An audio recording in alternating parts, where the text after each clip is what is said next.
អូខេសួស្តីទាំងអស់គ្នាស្វាគមន៍មកកាន់វីដេអូចុងបញ្ចប់នៅក្នុងមេរៀន Energy and Metabolism អញ្ចឹងនៅក្នុងវីដេអូនេះគឺជាវីដេអូបញ្ចប់របស់មេរៀនហើយគឺខ្ញុំសិក្សាទៅលើចំណុចទី4 Aerobic និង Anaerobic pathway គឺជាអឺដំណើរក្នុងការសំយកនៅ ATP ដោយ require oxygen និងមិន require oxygen អញ្ចឹងមុននឹងឈានទៅដល់ការសិក្សាស៊ីជម្រៅយើងនឹងលើកយកនៅពាក្យកលឹះនៃមេរៀននេះមកនិយាយសិននៅចំណុចនេះពាក្យ aerobic នេះមានន័យថាការ pathway aerobic នេះគឺជា pathway មួយដែលត្រូវការ oxygen អូខេដល់ពេល anaerobic មានន័យថាអត់ត្រូវការ oxygen នៅក្នុងការអឺទៅសាំងតែទេអូខេអញ្ចឹងខ្ញុំនឹងមកនិយាយអំពីគោលបំណងនៃចំណុចនេះសិន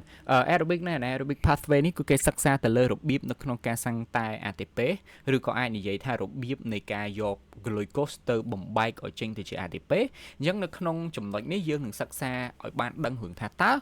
មានប្រមាណរបៀបដែលគេអាចយក glucose ទៅបំបែកឲ្យបានចេញជា ATP ហើយរបៀបនីមួយៗនេះត្រូវឆ្លងកាត់វគ្គអីខ្លះនិងមានព្រឹត្តិការណ៍អីកើតឡើងខ្លះយើងនឹងទៅសិក្សាបែប fundamental ពីវាទៅសិក្សាអំពីមូលដ្ឋាននៃវាមិនលម្អិតស៊ីជម្រៅចូលទៅក្នុងឲ្យជ្រៅពីវាទេអូខេអញ្ចឹងយើងនឹងទៅមើលតែ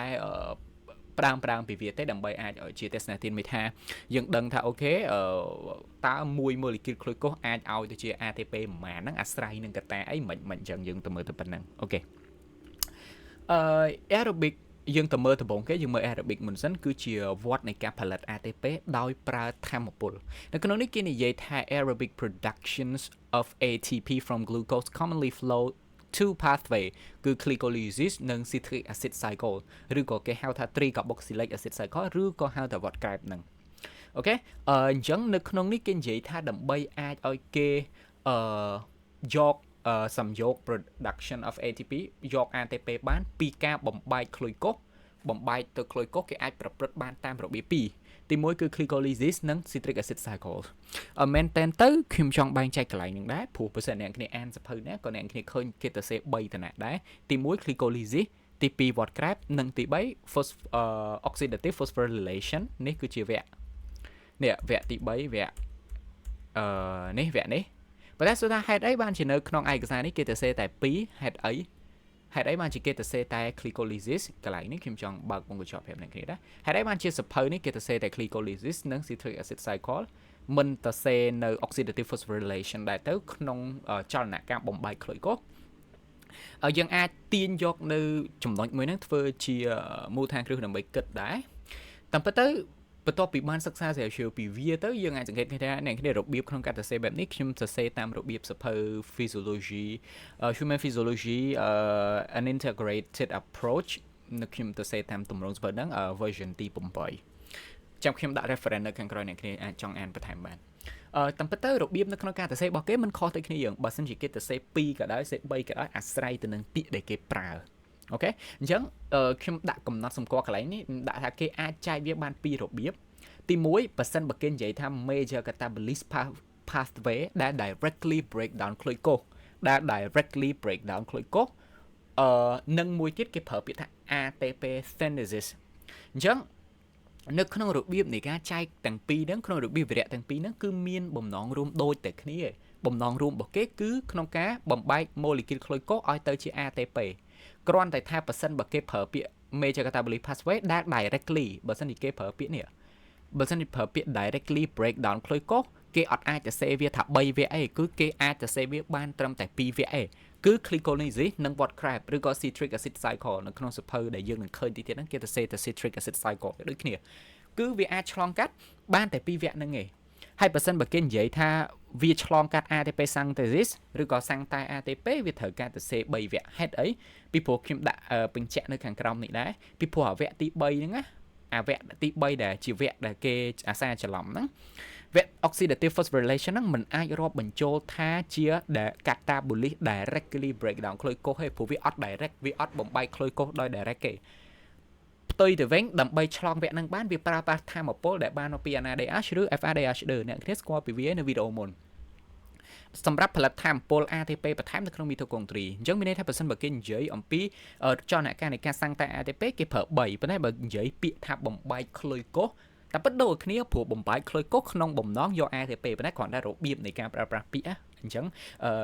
ក្រែងលោកអ្នកទាំងអស់គ្នាទៅអានសភៅផ្សេងៗឃើញគេម្ដងគេទៅសេ2ម្ដងគេទៅសេ3កុំឲ្យមានការភ័ន្តច្រឡំពីព្រោះខ្ញុំធ្លាប់ដឹងវាមាន3វគ្គដល់ពេលខ្ញុំមកអានសភៅនេះឃើញវាមាន2វគ្គខ្ញុំក៏ចាប់ផ្ដើមឆ្ងល់ជាចម្ងល់មកថាហេតុអីបានជាគេអាចទៅសេម្ដង2ម្ដង3នឹងបានអញ្ចឹងយើងមើលទៅរបៀបនៃការបែងចែករបស់គេហ្នឹងអូខេ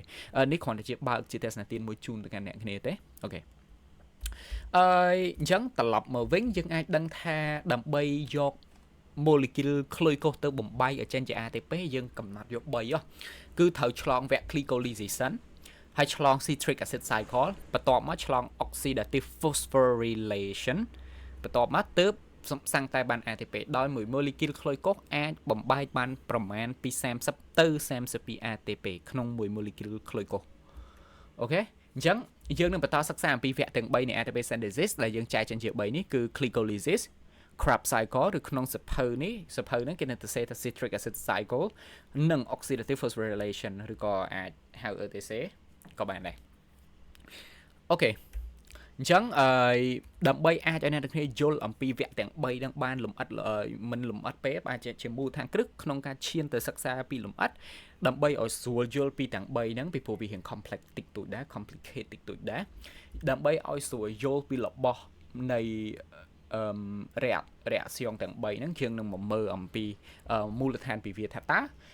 reaction ទាំង3ហ្នឹងជាប្រតិកម្មមិនជាដំណើរមិនជា pathway យើងហៅ reaction មិនសូវត្រូវហៅ pathway ជា pathway មិនហើយវាត្រូវការរបស់ដាក់ចូលអីគេហើយនឹងផលិតចេញអីក្នុងវគ្គនីមួយហ្នឹងហើយត្រូវការអុកស៊ីហ្សែនអត់អញ្ចឹងតារាងនេះខ្ញុំសង្ខេបជាតារាងនេះមកដើម្បីឲ្យអ្នកគ្នាស្រួលយល់អញ្ចឹងអ្នកគ្នាដឹងហើយថាដើម្បីអាចឲ្យទទួលបាន ATP ពី molecule glucose 1 glucose 6 phosphate ទៀតដើម្បីអាច6កាបូនទៀត6អាតូមកាបូនអូខេដើម្បីទទួលបាន glucose ហ្នឹងទី1ត្រូវការឆ្លងកាត់វគ្គ glycolysis ជាវគ្គដំបូងគេដែលត្រូវការឆ្លងកាត់វគ្គ glycolysis ហ្នឹងពាក្យ glyco មានន័យថាស្ករ lysis មានន័យថាចលនការបំបែកមាន molecule បំបែកស្ករជាប្រតិកម្មបំបែកស្ករអញ្ចឹងដើម្បីអាចធ្វើវគ្គនេះបានរេអាតង់ដែលត្រូវការអ្នកគ្នាស្គាល់ពាក្យរេអាតង់ហើយរៀនពីមុនមកជាប្រតិករជាអីដែលត្រូវការគេត្រូវការ1 molecule glucose ដែលមាន6កាបូនគេត្រូវការ2 NAD បូកហើយគេត្រូវការ2 ADP បូក2 PE អានេះដឹងហើយថាជាចលនាការ ADP cycle 6វាហ្នឹងអូខេអញ្ចឹងរេអាតង់ត្រូវការប៉ុណ្ណឹងដោយសារមានរេអាតង់ប៉ុណ្ណឹងគេអាចផលិតបាន1 molecule glucose អាចផលិតបាន2 molecule pyruvate ដោយ1ជា 3C អញ្ចឹងអ្នកគ្នាឃើញហើយការបំបែកនេះអត់មានបាត់បង់កាបូនអាតូមកាបូនទៅណាព្រោះអាតូមកាបូន1 glucose បាន6កាបូន1 molecule ហ្នឹង6អាតូមកាបូនបង្កើតបាន2 molecule pyruvate ប៉ុន្តែ1 3អាតូមកាបូនអញ្ចឹងដូចគ្នានឹងវាគុណចូលគ្នាទៅ6វិញដដែលបង្កើតបាន molecule pyruvate 2 molecule ហើយសាំងតែបាន molecule NADH 2 molecule ចំណេញ2 ATP បាន2 net ATP និង2ទឹក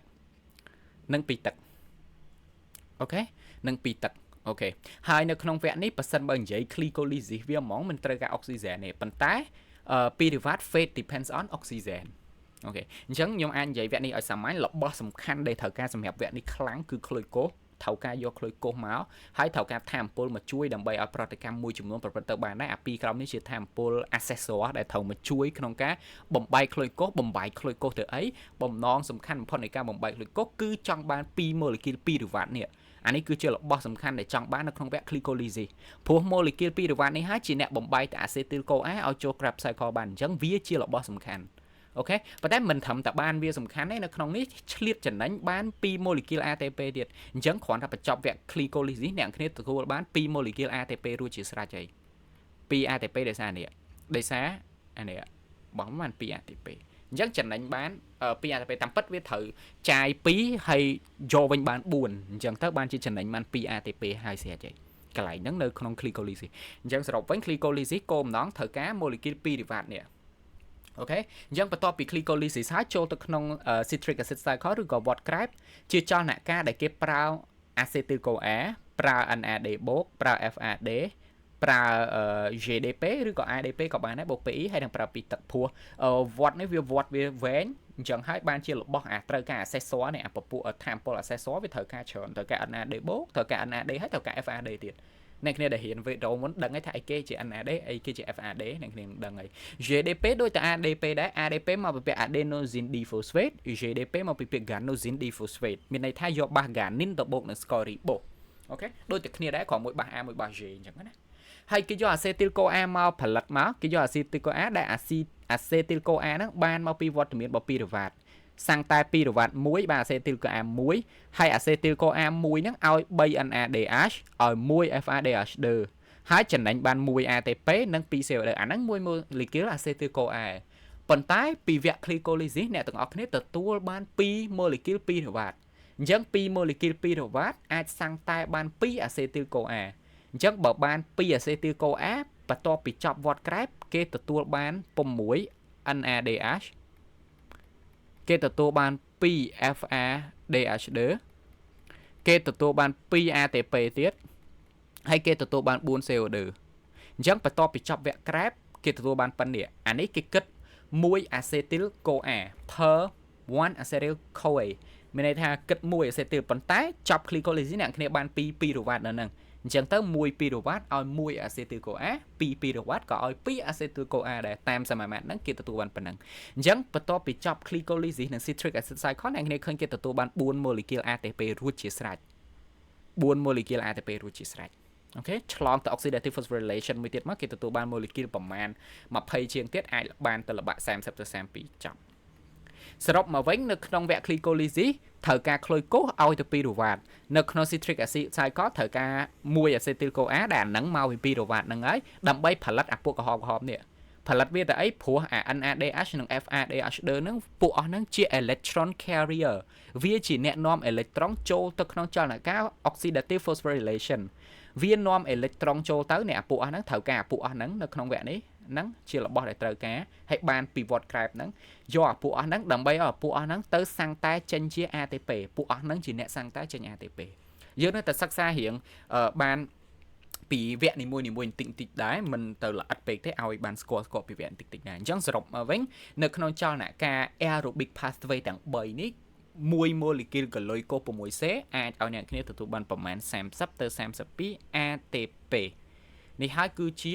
ដើមហេតុនិងផលិតផលរបស់វាអូខេប៉ុន្តែរឿងនៅកណ្ដាលហ្នឹងវាហាក់ដូចជារញ៉េរញ៉ៃសុកសាខ្ញុំក៏មិនអាចលើកយកឲ្យលំអិតពីរឿងកណ្ដាលហ្នឹងដែរអូខេតោះឥឡូវយើងទៅមើលពីវគ្គនីមួយៗទាំងអស់គ្នានេះអាចឲ្យអ្នកគ្នាឃើញវគ្គនេះ glycolysis ប៉ុណ្ណេះបាន molecule 2រវ៉ាតហ្នឹងនឹងបំលែងឲ្យក្លាយជា acetyl CoA ដើម្បីយក acetyl CoA ចូលទៅក្នុង citric acid cycle អូខេហើយ citric acid cycle មានបំណងក្នុងការផលិត high energy electron ដែលអាពួកហ្នឹងជាអ្នក carry ដោយ NADH និង FAD NADH និង FADH ដូចនឹងហើយជាអ្នក carry អាពួកហ្នឹងចូលទៅក្នុង ETS នៅក្នុងសៀវភៅនេះគេហៅ ETS ឬក៏ oxidative phosphorylation ហ្នឹងហើយអូខេតោះនេះគេទៅសេដែរនេះក្នុង1 molecule ក្លូយកូសបានប្រមាណ30ទៅ32 ATP តោះឥឡូវខ្ញុំនាំអ្នកគ្នាទៅមើលពីវគ្គទី1អំពី glycolysis ចង់ដឹងថាដើម្បីទទួលបាន molecule 2 រវ៉ាតដើម្បីទទួលបានចំណេញ2 ATP ហ្នឹងគេធ្វើមិនខ្មិចគេមានចលនាការគេអីខ្លះយើងអាចទៅមើលពីវាបានបន្តិចដែរអូខេក្រាបខាងក្រោមនេះគឺជាក្រាបដែលបង្ហាញអំពីចលនាការក្លូយកូសតែមិនល្អិតទេមកអ្នកនឹងគ្នាសួរយល់មកយល់បានសួរយល់មែនតើនៅក្នុងវគ្គ glycolysis ដើម្បីឲ្យអ្នកគ្នាអាចច្បាស់អំពីវគ្គ glycolysis យើងបែងចែកក្នុង glycolysis ទៀត glycolysis យើងបែងចែកជា2ផ្នែកទៀតទី1វគ្គ investment ទី2វគ្គ pay off គេទៅសេកន្លែងនេះដែរគឺពណ៌ pink ហើយនិង blue ហ្នឹងពណ៌ផ្កាឈូកនិងពណ៌ខៀវហ្នឹងវគ្គ investment មានន័យថាគេសំដៅ energy គេយក energy មកសំដៅគេសំដៅថាវគ្គ investment ហ្នឹងគឺវគ្គដែលគេប្រើធម៌ពលដើម្បីបំបែកប្រើធម៌ពលចាយធម៌ពលដើម្បីបំបែកចាយធម៌ពលបំបែកហើយវគ្គ pay off មានន័យថាបន្ទាប់ពីចាយហើយនឹងបានផលវិញអញ្ចឹងសូម្បីតែប្រតិកម្មគីមីក៏ត្រូវដាក់ទុនដែរមុននឹងបានចំណេញមុននឹងចំណេញត្រូវបោះទុនចូលសិនទើបអាចចំណេញអូខេអញ្ចឹងមុននឹងនេះគឺមានវគ្គពីវាដែរប៉ុន្តែដើម្បីឈានទៅដល់ហ្នឹងយើងនឹងមិននិយាយពីវាលេងសិនដំបូងអ្នកគ្នាឃើញដំបូងin reaction 1 ATP is catalyzed into ADP and PI as energy investment អញ្ចឹងដំបូងដើម្បីបំបែកស្ករក្លូយកូស6កាបូននេះ1 2 3 4 5 6ដើម្បីបំបែកស្ករក្លូយកូស6កាបូនឲ្យទៅជា1 3កាបូនបែងចែកទៅជាស្ករ phosphate 6កាបូន sugar phosphate ហ្នឹងបែងចែកទៅជា2 3 sugar phosphate អញ្ចឹងដើម្បីបំបែកស្ករគឺជាប្រតិកម្ម catabolic catabolis នេះត្រូវការ sample ATP 2មកត្រូវការ2 sample ATP ដើម្បីបំបែកអញ្ចឹង2 sample ATP នឹងផ្ដាច់ខ្លួនចេញទៅជា2 ADP បូក 2E ដើម្បីផ្ដាច់ខ្លួននៅក្នុងសម្ព័ន្ធវានឹងផ្ទុក energy អញ្ចឹងឲ្យ energy ហ្នឹងជួយបំបែកនៅវីតាមីនស្ករ6ទៅស្ករ3អូខេបន្ទាប់ពីបំបែកហើយ in reaction 6 2NAD electron carrier as a redox to អាហ្នឹង NADPH and a high energy currency is produced មានន័យថានៅពេលដែលចលនាការប្រតិកម្មអានេះបំបែកពី NAD ទៅ NADH មានន័យថាចាប់អេເລັກត្រូនកាលណាប្រតិកម្មចាប់យកអេເລັກត្រូនជារេដូកម្មព្រោះអុកស៊ីតកអ្នកចាប់យកអេເລັກត្រូនវាជារេដូកម្មអញ្ចឹងរេដូកម្មដើម្បី release energy ហើយប្រតិកម្មនឹងប្រព្រឹត្តទៅ release energy ចឹងមកអានេះវានឹង absorb វិញអូខេវានឹង absorb 2 molecule ATP វិញ absorb 2 molecule ATP ទៀតអញ្ចឹងសរុបជារួមមកនៅក្នុងវគ្គហ្នឹងគេទទួលបាន4 molecule ATP ប៉ុន្តែគេចាយអស់2 molecule ATP ពីលើទៅពីក្លូយកូសមកសំយោគបាន2រង្វាត់ហ្នឹងគឺ net ATP production វាគឺ2មានន័យថាគេចាយអស់2កន្លែងនេះចាយ2អស់កន្លែងនេះប៉ុន្តែសាំងតែបាន4កន្លែងនេះវិញអញ្ចឹងគិតទៅចំណេញបាន2 molecule pyruvate អញ្ចឹងចប់វគ្គ glycolysis អីដែលរបស់សំខាន់2អ្នកគ្នាត្រូវចាំទី1គឺគេទទួលបាន molecule pyruvate បន្ទាប់ពីបាន pyruvate ហើយក៏គេទទួលបាន2 molecule ATP ផងដែរនៅក្នុងវគ្គ glycolysis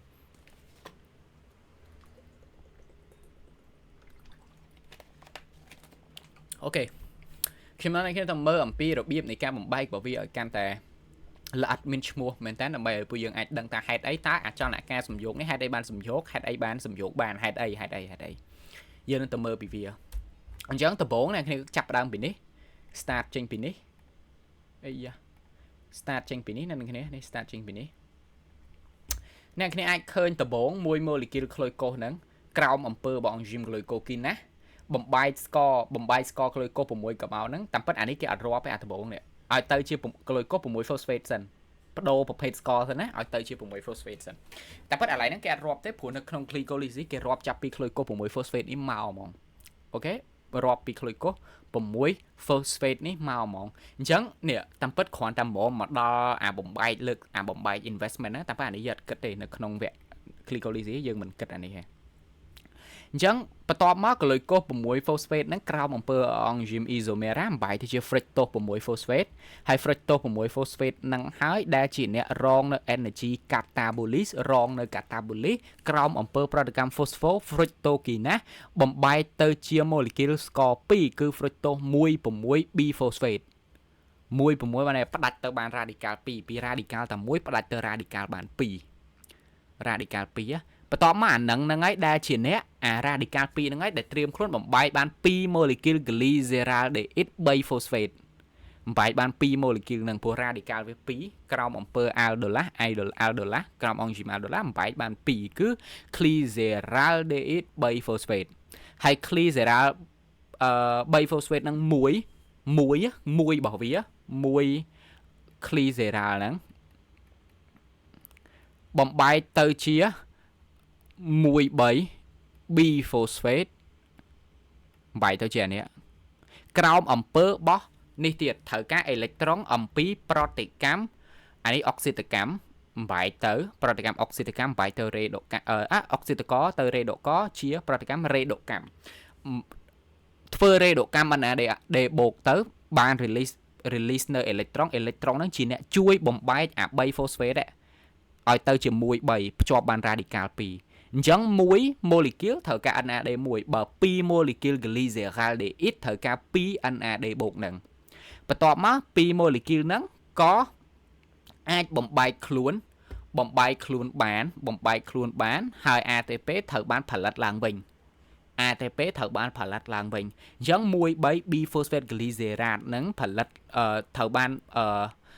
សំយោគចូលគ្នាឲ្យទៅជា3 phosphate glycerate សំយោគឲ្យទៅជា3 phosphate glycerate វិញអញ្ចឹង ATP នឹងសាំងតែបានចូលវិញហើយព្រោះមិនមែនជាប្រតិកម្មបំបែកអានេះជាប្រតិកម្ម anabolis វា ana គឺសាំងតែពី1 3 radical ខ្នែង2ឲ្យទៅជាតែមួយឯង B phosphate ឲ្យទៅជា3 phosphate អញ្ចឹងអ្នកគ្នាឃើញរបៀបនៃការធ្វើអាណានិង catabolic ខុសគ្នា catabolic គឺបំបែកពី molecule 1ទៅជា radical 2ដល់នេះបំបែកពី radical 2សាំងតែឲ្យចេញជាមួយវិញគឺ3 phosphate glycerate ហ្នឹងហើយ3 phosphate glycerate ហ្នឹងនឹងបំបែកទៅជា2 phosphate glycerate phosphate glycerate 2 phosphate glycerate ក្រោមអំពើនៃអង់ស៊ីមក៏បន្តបំបែកទៅជា phosphoenol phosphate បន្ទាប់មក phosphoenol phosphate ហ្នឹងក៏ធ្វើ anabolic ដើម្បីបំបែកដើម្បីសាំងតែខ្លួនឲ្យទៅជា pyruvate ដើម្បីឲ្យคล้ายខ្លួនទៅជា pyruvate អញ្ចឹងទៅ1 molecule ដំបូង1 molecule តាំងពីក្លូកូសប៉ុន្តែមកត្រឹម glyceryl aldehyde molecule នៅក្នុងវដ្តហ្នឹងគឺคล้ายជា2ទាំងអស់2រហូតដល់ចេញជា2 pyruvate អញ្ចឹងប៉ះសិនបើបាក់ចាប់ខ្លាំងអ្នកគ្នាគ្រាន់តែដឹងនៅក្នុងវគ្គនេះរបស់សំខាន់អស់ហ្នឹងមិនសំខាន់ទេព្រោះខ្ញុំក៏មិនចាំពីវគ្គមួយវាដែរខ្ញុំក៏មិនចាំដែរប៉ុន្តែអីដែលសំខាន់ចាប់ឲ្យជាប់ជា fundamental ដើម្បីដឹងថាវគ្គនេះគឺជាវគ្គដែលត្រូវការ6កាបូនក្លូកូស1 molecule ដើម្បីសាំងតែឲ្យបាន2 molecule pyruvate ហើយក្នុងនោះចំណេញបាន2 ATP ផងដែរនេះគ្រាន់តែជាអីដែលត្រូវការចងចាំគឺតែប៉ុណ្្នឹងទេតាអាហ្នឹងហើយនឹងអាហ្នឹងហើយនឹងអាហ្នឹងឯងហេតុអីត្រូវការ molecule pyruvate ព្រោះ molecule pyruvate ជា molecule ដែលនឹងចូលទៅក្នុងវដ្តក្រាបអូខេព្រោះវាចូលតាមណាវាចូលតាម acetyl CoA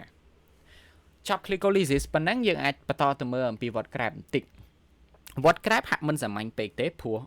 វដ្តក្រាបគឺអត់ប្រើប្រាស់ pyruvate ដោយផ្ទាល់ទេ pyruvate នេះនឹងត្រូវមក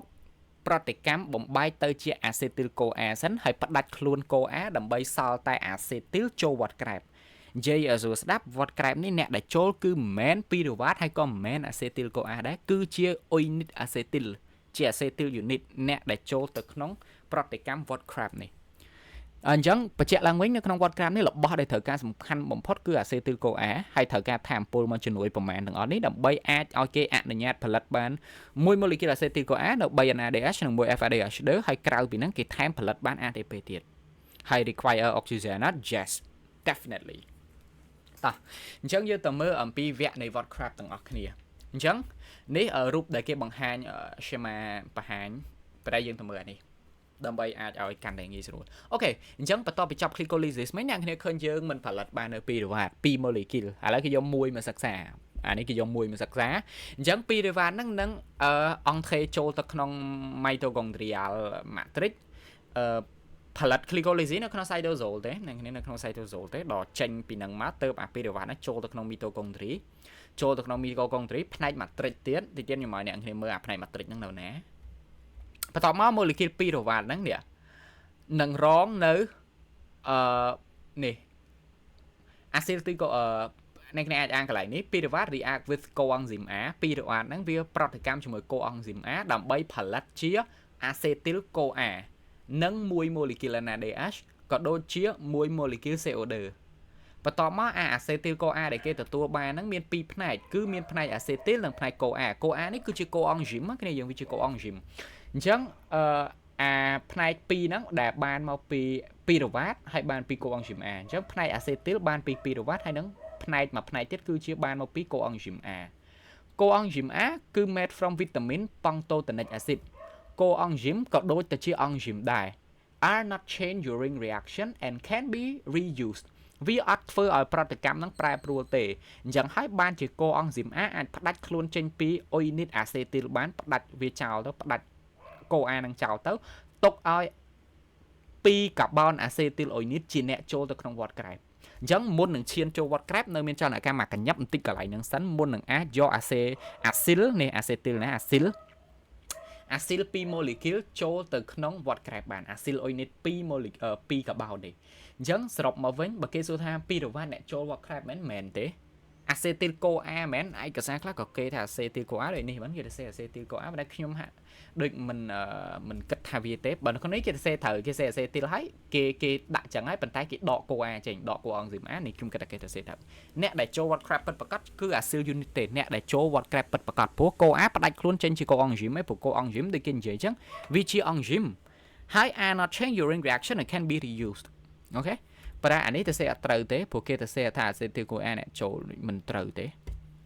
អូខេអញ្ចឹងសរុបមកវិញប៉ះសិនបើយើងនិយាយឲ្យស្រួលស្ដាប់ប្រតិកម្ម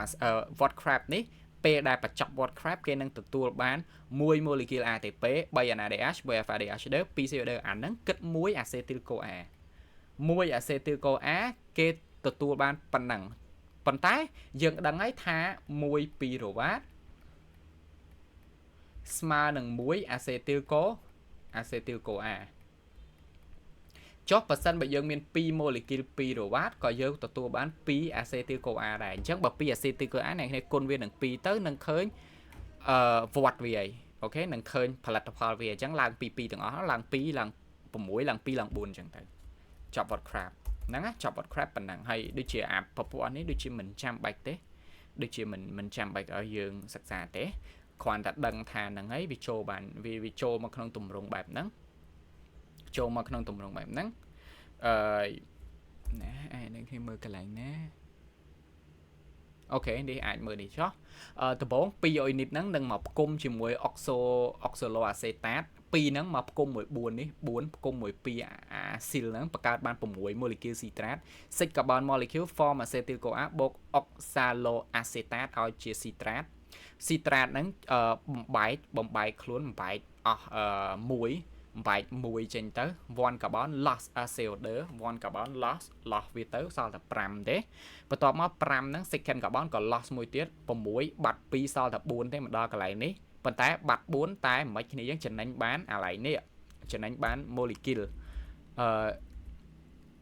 NADH នេះគឺចំនួន2ហើយចំណេញបាន NADH 2ព្រោះអាហ្នឹងអ្នក electron carrier អ្នក carry electron អញ្ចឹងចំណេញបានអាហ្នឹង2ធ្វើទៅបាត់ molecule carbon 2មែនប៉ុន្តែចំណេញបាន2 NAD អូខេចំណេញបាន2 NAD បន្តមកអា4ហ្នឹងក៏រងនៅប្រតិកម្មសាំងតែពី GDP បូក PE GDP គឺ ganosin 3 D phosphate ទៅជា ganosin 3 phosphate ដូចគ្នាទេផ្ដល់ថាមពលដូចគ្នាទេគ្រាន់មួយ A មួយ G ហ្នឹងណាផ្ដល់ទៅជា GTP ចំណេញបាន1ថាមពល1 GTP ឬក៏ ATP ពេលខ្លះជា ATP ពេលខ្លះជា GDP វា energy carrying molecule equivalent to ATP បន្ទាប់មកបំបែកទៀតមក redox electron carrier similar to NADH ហើយបន្ទាប់មកក៏សាំងបំបែកម្ដងទៀតដែរដើម្បីសល់តែ4កន្លែងហ្នឹងណាបំបែកទៅសល់តែ4ទេចុងក្រោយ4ហ្នឹងវិលចូលវត្តហ្នឹងម្ដងទៀតអូខេអញ្ចឹងនិយាយឲ្យស្ដាប់ផលិតផលដែលគេទទួលបានពីវត្តក្រែប1 molecule acetyl CoA គេទទួលបាន3 NADH 3កន្លែងណាខ្លះ3ហ្នឹងកន្លែងនេះកន្លែងនេះ1កន្លែងនេះ1ហើយកន្លែងនេះ1 3 molecule NADH គេទទួលបានអីទៀតគេទទួលបាន1 FADH 1 FADH កន្លែងនេះវាតែឯងហ្នឹងហើយគេទទួលបាន1 GTP អូខេ1 GTP ហើយគេទទួលបាន2 CO2 គឺទទួលបានកន្លែងនេះហ្នឹងហើយកន្លែង1 NADH ហ្នឹងហើយអូខេអញ្ចឹងអានេះគេគិតមកសិករបស់ acetyl CoA បើសិនបើ acetyl CoA មាន2វាទៅជា2សិកទៅគុណនឹង2ទៅរបស់ដែលទទួលបានគុណ2ទៅមានវត្តហ្នឹងប្រព្រឹត្តទៅ2ដងបញ្ចប់វគ្គ citric acid cycle អ្នកគ្នាសង្កេតឃើញរបស់អ្នកគ្នាទទួលបានប៉ុណ្ណឹងហើយអារបស់សំខាន់គឺអាពណ៌ក្រហមខ្ញុំ highlight នេះព្រោះអាហ្នឹងជាអ្នកមានលទ្ធភាពដឹក electron ចូលទៅក្នុង oxidative phosphorylation អូខេខ្ញុំសុំញ៉ាំទឹកមួយសិន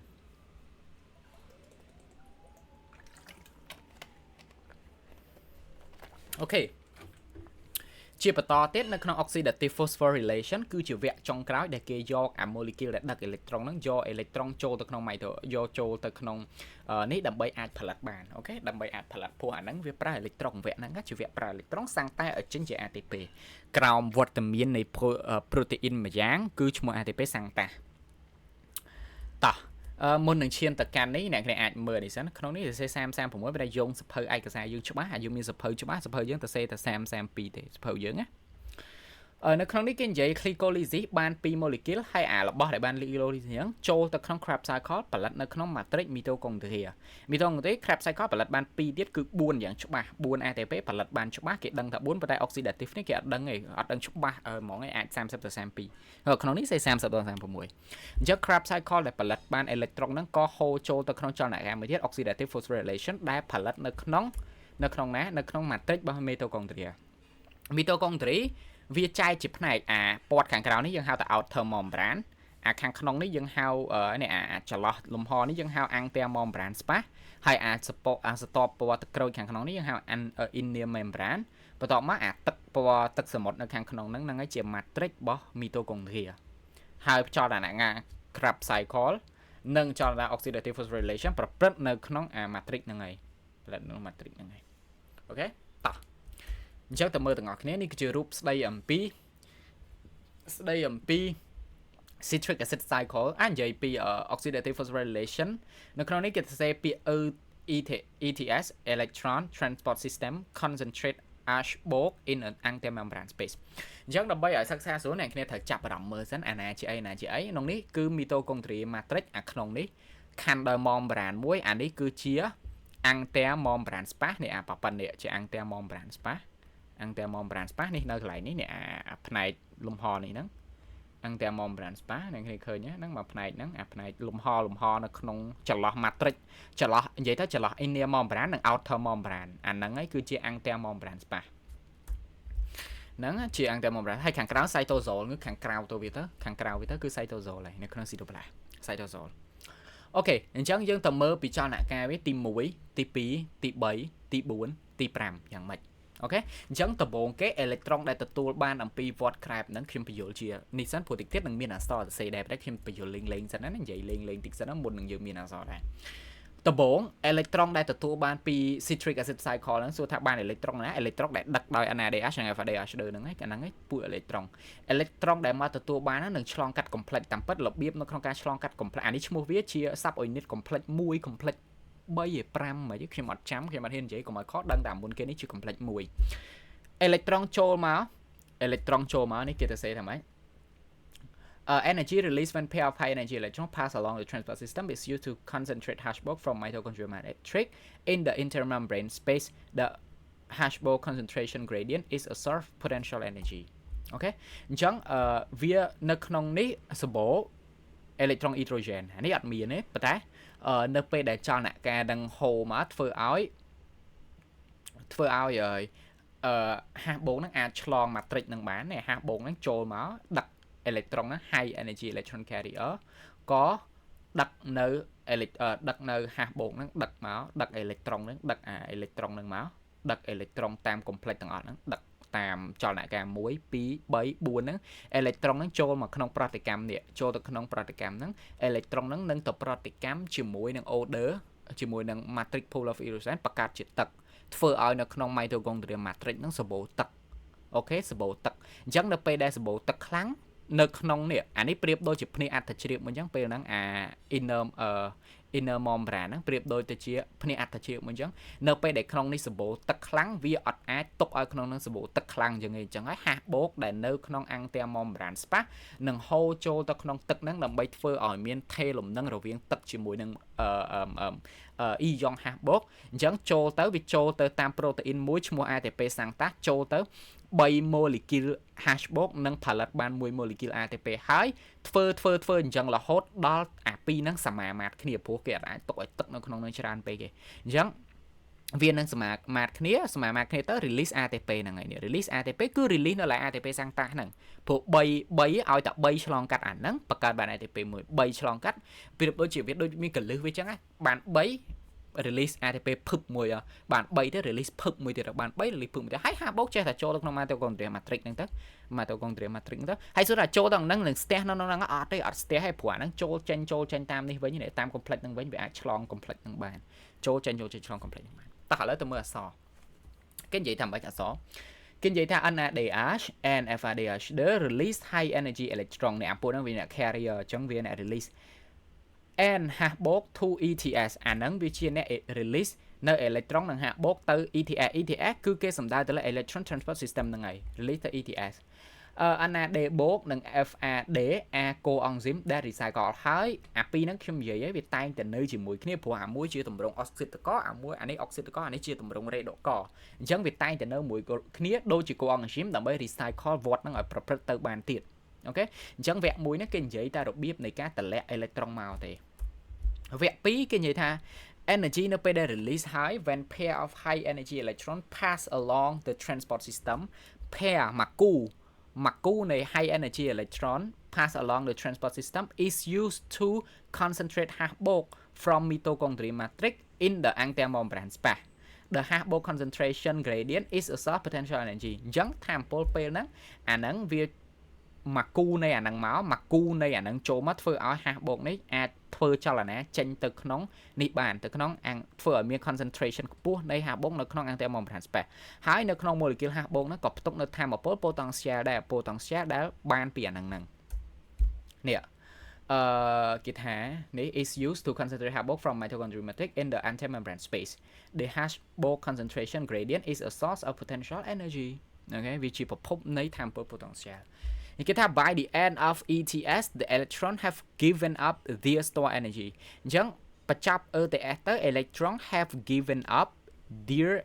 stored energy. Okay, given up as stored energy bảo vì nó by stored energy by tham polymer store năng tử. Each pair of electron released by ETS combined with two hạt bột hay là oxygen atom creating molecule tật. Bắt đầu bị chấp ảnh nắng. Bắt chấp tới việc bàn pi cú á. Phùa nó không vẹn nắng mặc cú muối chênh tới bàn pi cú này bàn pi cú nó không nát tới xe pi cú each pair đăng tại bàn pi cú phùa chênh buôn electron muối electron mặc cú bàn pi tại lẽ mà bàn pi cú pi nắng nâng tập protein mỗi oxygen mỗi protein nắng each pair mà này tham mặc cú pi electron nâng tơ protein chỉ muối nâng combine chỉ muối nâng atom hạ bột muối chỉ muối nâng oxygen muối bà này tha pi này electron nâng protein muối oxygen muối hạ bột ai chỉ pi tật chẳng percent bảo buôn electron bán buôn tật lại nữa á phụ pi electron bán pi tật chẳng buôn electron bán buôn tật chẳng đại xa tại miền tật chờ nâng ấy as hạ bột move down the concentration dựng đăng ấy tha hạ bột cả lại ní vì chờ nè vì high concentration giống với thằng move down concentration move down tới cái lại nằm sâu bên hạ bột move down the concentration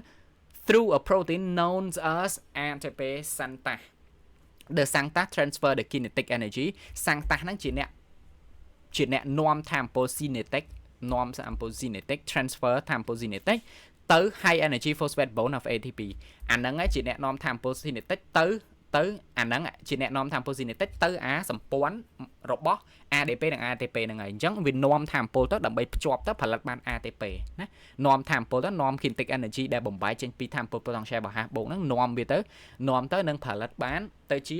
ATP ហើយដែល each 3 hash បូកដែល shuttle through the ATP synthase make a maximum of 1 ATP. A portion of kinetic energy is released as a heat. Okay? អញ្ចឹងមានន័យថា3 molecule hash បូកឆ្លងអានឹងទៅបង្កើតបាន1 molecule ATP បញ្ចប់នៅ oxidative phosphorylation នេះគ្នាអាចจะសិក្សាលំអិតពីវាបាននៅក្នុងសៀវភៅដែលខ្ញុំដាក់ reference នៅខាងក្រោយអូខេ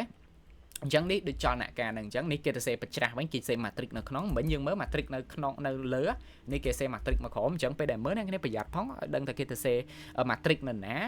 អីអញ្ចឹងណាព្រោះដល់យើងដឹងថាចលនាការណានៅណាទើបដឹងបានអូខេណាអូខេតោះអញ្ចឹងសរុបមកវិញខ្ញុំសរុបមកវិញសិនថាចលនាការ oxidative phosphorylation ជាចលនាការមួយដែលត្រូវការ NADH និង FADH ដើម្បីឲ្យផាំអេឡិចត្រូននឹងទៅបានផាំអាហាស់បូកទៅបានណាអញ្ចឹងចុងក្រោយវានឹងផលិតបានប្រមាណ26ទៅ28 ATP 21ទៅ28 ATP អូខេដែលអាហ្នឹងបូកជាមួយនឹងអាលើ4ទៀតវាអាចបានល្បាក់30ទៅ32ត្រូវបើគេហើយ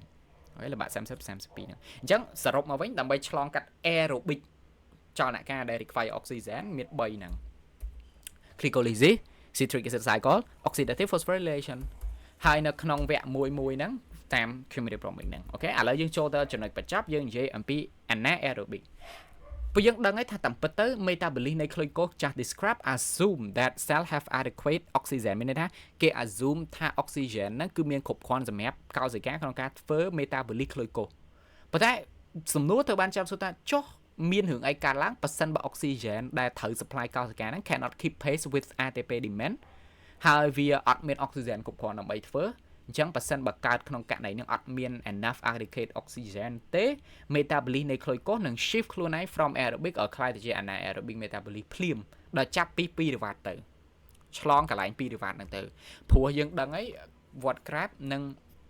oxidative phosphorylation ចលនាការដែលត្រូវការ oxygen ជាចាំបាច់អញ្ចឹងចេញពី2 រវ៉ាត់អត់អាចចូលអាហ្នឹងបានទេបើសិនបើ anaerobic គឺចេញទៅ2 រវ៉ាត់សាំងតែឲ្យទៅជាពពួក lactate ហ្មង ដែលនៅក្នុងការសាំងតែពី2រវ៉ាត់តឡាក់តាតហ្នឹងហើយនឹងបញ្ចេញថាមពលហើយមួយសិកហ្នឹងផលិតបាន2 ATP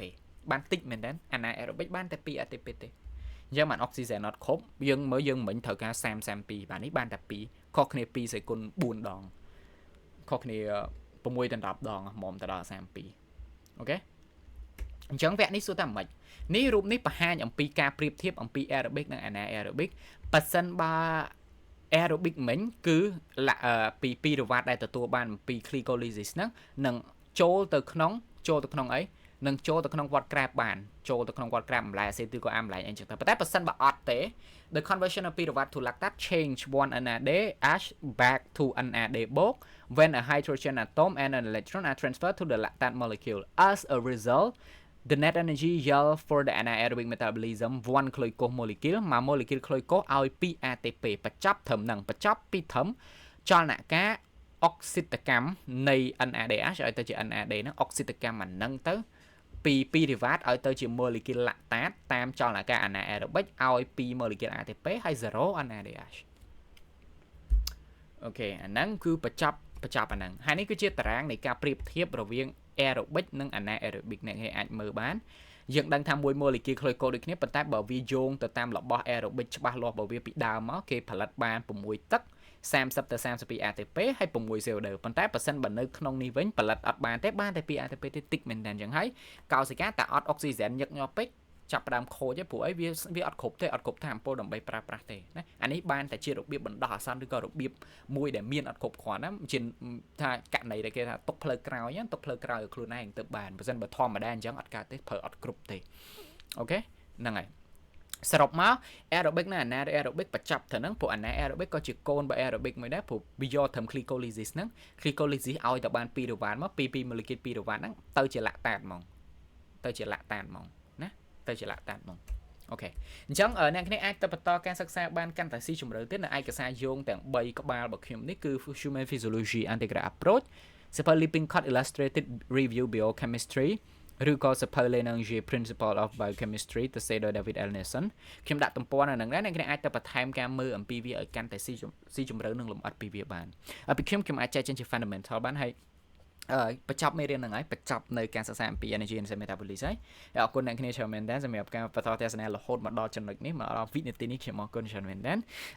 ខ្ញុំសង្ឃឹមថាវាជា fundamental មួយមិនរំពឹងថាអ្នកគ្នានឹងចប់បានជ្រៅស៊ីជម្រៅពីអីដែលខ្ញុំនិយាយទេខ្ញុំសង្ឃឹមថាវាជា fundamental មួយជាមូលដ្ឋានមួយសម្រាប់អនុញ្ញាតឲ្យអ្នកគ្នាអាចឈានទៅដល់ការសិក្សាស្រាវជ្រាវពីវាបានកាន់តែលម្អិត